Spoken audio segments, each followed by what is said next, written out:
Hello and welcome to Angry Andy Reviews, and this is my review for James Gunn's Superman. Angry Andy. Angry Andy Reviews. Angry Andy. Angry Andy. Angry Andy Reviews. Angry Andy. Angry Andy Reviews. Angry Andy. Angry Andy Reviews. Angry Andy Reviews. Don't make me destroy you. Okay, so Superman, James Gunn's Superman, starring David Corenswet as the eponymous hero himself. And this film takes place 3 years after Superman has revealed himself to be the Man of Steel himself, and he's currently active in Metropolis, saving the world as it is. And 3 weeks prior to the events of this film, he has stopped a war from taking place, and the film picks up pretty much in the action where he is just being defeated by a super being. He's completely destroyed. He's absolutely completely comatose, and this is where we see in the trailer Krypto coming to save him. Now, there are going to be spoilers within this review. It's kind of hard not to. I'm not going to delve too deeply into a lot of the things that are going on in the film, because I feel realistically you need to go out and see this film for yourself. It's going to be hard to avoid comparisons as well, but I'm going to try and do my best not to delve too deeply into that. But suffice to say, this movie follows Superman as his past is uncovered by Lex Luthor, who's looking for any reason to basically throw Superman under the bus. And in this film, the recording of Superman's parents from Krypton, Jor-El and Superman's mother, is discovered to contain a message which undermines everything that Superman is trying to do. And the film follows Superman's journey to try and uncover the truth and basically save the world from an impending disaster that Luthor himself is creating and manufacturing in order to get a better position, as it were. There's more to the story than that, but that's where I'll leave it. To be fair, like I said, it's hard not to make comparisons between this and Man of Steel, but for the moment I will say I think this film is a very decent movie. It is good, it's very good in places, it does look beautiful at times, it does look chaotic at times, it does look a bit windy at times. Alrighty then. This is a film of many different moving parts and different pieces. For some people, I think this film will absolutely work. For other people, I think it will absolutely not work whatsoever. I think it really does boil down to preference and taste with this movie. There's nothing inherently wrong with any particular part, just little gripes and niggles that pop up, which is exactly how I've interpreted this movie. I think the best way to sort of look at this film is what it does best, and what it does best is create this story which doesn't really follow the conventional mechanics of superhero storytelling in a way. There's a lot of moving pieces going on. We flitter and we jump from one story to another, and from viewing the trailers, there was that concern that I held, I think a lot of people held as well, that there is a lot going on in those trailers. And it's still true with the movie to a degree. But as we've seen with James Gunn managing in the past multiple different characters, multiple different stories going on at the same time, it just about manages to keep all those different moving parts in check.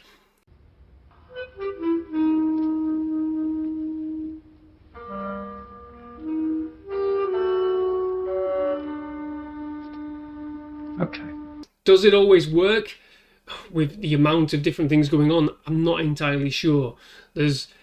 We do have the Justice Gang, Green Lantern, Mr. Terrific. I think, to be fair, Mr. Terrific and Green Lantern are absolutely superb in this movie. I can't think of the name of the actor who plays Mr. Terrific off the top of my head, but he is brilliant. He's one that could possibly feature in that top 10 list going forward of side characters in superhero movies that steal scenes. Absolutely. And then you've got Nathan Fillion playing the Green Lantern in this one as well. I can't remember the character's name. Forgive me, Spider-Dan. But again, he's a scene stealer in himself as well. Nathan Fillion, you know what you're getting when you go into films with Nathan Fillion, TV shows as well. You know exactly the kind of performance you're getting. And David Corenswet, for his part as Superman, absolutely nails it. I think for me, he gets that. It's not just the complete, truth, justice in the American way. There is the other side as well. There's this desperation, there's this anger that he brings through when things aren't going his way, when he wants, people to see him as he hoped people would see him, and that gets turned on its head. It really does work in places. I think the story beats are that chaotic. This film doesn't take a fucking breath, save for one or two moments. My biggest thing coming out of this film was it's relentless. It is a relentless movie, more so than Man of Steel in places, which again, this is where the comparisons lie, which I want to try and avoid as much as possible, but I don't think it is entirely possible. It is absolutely relentless. And that's not just in terms of the action. When the action comes in, it is absolutely one after the other moments, one after the other sequences of, absolute carnage and chaos. The camera work is all over the place. Again, preference. If you're into that kind of stuff, you love it. If you ain't into the amount of camera shots and switching and turns and all that, it's probably going to do your head in. Heresy!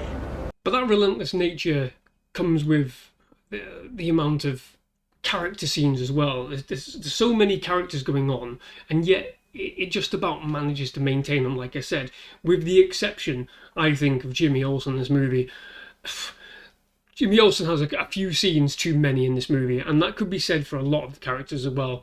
Potentially even for Crypto. I think there's one too many scenes. It's almost the embarrassment of riches as I sort of view it and explain to my good friend Spider-Dan, who we watched this together. It's the embarrassment of riches, and James Gunn now has this embarrassment of riches. But he wants to use it all, which is fine, fair enough. But it's that moment of going, well, do we really need that scene? Or are you just putting that in there because you can? I think that's a question that somebody else can answer for me. I don't know. I think as well, while we're on the subject of characters, there's nothing inherently wrong with any of the characters portrayed as they are in this movie. Except, maybe, for me, for Lex Luthor. Again, there is nothing inherently wrong with what Nicholas Hoult is doing as Lex Luthor. I think the script is okay for him as well. Again, there's nothing inherently wrong. For me, Nicholas Hoult doesn't seem the right age for Lex Luthor. He's 35, I think, in reality. For me, the character as he comes across in the movie should be a character that's 10 years older than he is. I'm not just talking about the bald head, because you can be bald at any age, can't you? I'm talking about like the lived-in experience of this character. A lot of the characters in this movie, you can tell they live in this world. They absolutely live in this world, and that's one of the strengths of the movie. The world feels lived in. It feels like there's stuff going on. We get the opening credits thing, if you like, where we're told that metahumans have been here for 3 centuries. We get that sense in the film that this world exists, that these people have been living in this world. But Lex almost feels out of it, purely because everything he's saying sounds like it's coming from an older man. Everything he's doing looks like it's coming from an older man, and yet he looks... And this is a little gripe from me. He looks just that little bit too young. Like I said, there's nothing inherently wrong with what he's doing. He just doesn't quite look the part. But again, if we're going to be getting sequels and countless, God knows how many interconnecting movies, that might come. Cause let's face it, baby, these days, you gotta have a sequel. Ah! Ah! And again, on top of that, in terms of little gripes, the score, aside from the "we were always going to get it" John Williams score, the original score from Superman, it's very forgettable, this score. And you would expect a score that is resounding and triumphant and memorable, especially if this is the first movie and what is meant to be, a series going forward. Maybe it would have had its own element. Yes, we've got the John Williams legacy score, but surely you want to create something that's memorable, that's going to rouse people in that way. Like the Avengers score, for example. As soon as the Avengers theme plays, we know exactly what we're in for, and we know exactly what we're seeing. The original Batman score. I mean, it's fair to say, I think when you think of the Dark Knight movies, you get that bum, bum, bum, bum, bum, theme that comes into your head straight away. It's not necessarily the case with Man of Steel, but you do get the sense with Man of Steel of that score which has that just metal impact going on right the way through it. There's nothing really here, aside from the original John Williams theme, that comes through and influences the film at all. Which it's a little bit of a shame, but again, that's just a little gripe. I think the film, like I said, is a mixed bag in terms of how it's shot. It does look beautiful in places. There's lots of colour, there's lots of impactful moments. All the characters seem like they are straight out of a comic book movie. And yet, when we get into these action sequences, it's absolutely fucking chaotic. If you don't have a headache before you go into this movie, you might well come out with one. Some of the shot choices, especially that I don't know how you describe it. Is it like a fishbowl kind of camera, which right in their face and it twizzles around and follows them? I really don't like that shot. We've had it before with Black Adam. We've had it before with, I think in was it Guardians 3? There you go, James Gunn. It's the shot from the front. I really don't like that shot. I didn't like it in Man of Steel either, to be fair. I don't know what it is about it. It's just jarring and unnatural and doesn't really work well. I've never liked it when you've had that tracking shot where it's on somebody's front and we're sort of following around it. It just fucking weirds me out. It makes me feel a bit queasy. And we get quite a lot of shots which are just so flipping and turning. I don't know. Again, it's a gripe, a personal gripe. I get it. What we're seeing is we're inside the action. We are following along. And yet, it takes me out because I can't really see what the fuck is going on. A great deal of this film. I can't see what the fuck is going on with the action. And like I said, because the action is so breakneck, because the movie is so breakneck, it's almost that too much imagery. It's almost overwhelming at times, which is why I was harkening back to saying this film needed to have just a couple more moments where we pull back and really embrace those quieter moments. There are a few quiet moments in here, in this movie, but a great number of them are completely undone by a quip, a joke, a moment of action, something loud happening. When we do have the couple of quiet moments, there is a great scene where Superman comes in through a window and Lois Lane's there. In the background, the Justice Gang are battling this interdimensional being, which Superman doesn't get involved with because he's trying to find Krypto. And he's sat there and he's pouring his heart out about everything that's gone wrong and everybody's perception of him at this point.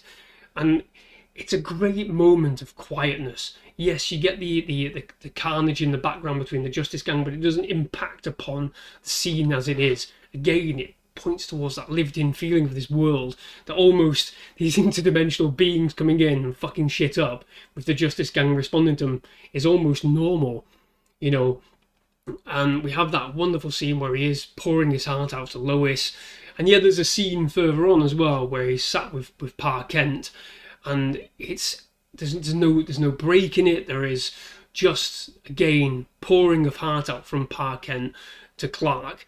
And it works because there's no comedy being thrown in. There's nothing explosive happening. It is just those moments. And I feel this film needed maybe one or maybe two more moments like that of quiet solemnity to break up the absolute fucking carnage that goes on throughout the rest of the movie. And again, that is just a small gripe. There's nothing particularly wrong with the carnage and the chaos. It's just there's so much going on. Managed chaos, as it is, organized chaos. There's so much organized chaos going on. It's almost like you need that opportunity to go, well, here's the potential toilet break, if you like, or here's the potential, right, I'm gathering myself as the audience member to embrace the rest that's going on. Because when we do get to the end, the ending, for me, the ending third, the final third of the movie, isn't all that dissimilar to Man of Steel. And when you consider the criticism Man of Steel got in terms of the absolute chaos, the level of destruction that occurred in that movie, compare it to here, in this film, the level of destruction isn't really all that different. The only difference you have here is the amount of deaths that happen, which this film, I think, kind of wimps out a little bit. They create some, oh, everybody's managed to evacuate in less than a morning out of the entirety of fucking Metropolis, so that we only end up having one casualty, which forms a very important part of this movie. We only have one casualty overall, which I buy less in terms of this city-wide destruction that happens. I buy completely less than, the absolute, the amount of death and destruction that happened in Man of Steel because nobody had time to react. It's almost like they forced in this, everybody evacuate quick before this happens, even though there's no real way that anyone know this carnage is happening. I feel like they forced that in to avoid the argument that Man of Steel happened, but again, it's the opposite side of that argument. Again, though, that is a nitpick from me as somebody watching, from both sides of the spectrum in terms of what I like, in terms of preference of movies. It's difficult, and I think fundamentally, like I said at the start of the review, I think this movie is very good. There's a lot that it does right. David Corenswet is great. From the first moment you meet him, from the first bits of dialogue you have, it almost seems a little bit goofy, but then it turns the goofiness around and gives you something to really grab onto as the character. It's a healthy balance of the light-hearted, goofiness of if you like Christopher Reeve. I know he had some deep moments in there. And then you've got the ultra heavy metal of Man of Steel. There's a healthy balance in there of that kind of Superman. Whether it works for everyone or not, I guess that, again, like I said, depends on the preference that you have for the movie. I think this is the most James Gunn movie you can possibly get in all the right ways and all the wrong ways, and it's hard to really go into that anymore without delving into any more massive spoilers, and I don't really want to. So I think for me, it's an incredibly difficult movie to review, I think, because I think it may well be one of those that you have to sit through once, twice, maybe even a third time to fully get to grips with everything that's really going on in the movie, to appreciate what it's setting up, what's come before it. There's arguably a missing movie here, to be fair, almost like a prequel, if you like. What was he like when he first came into being Superman?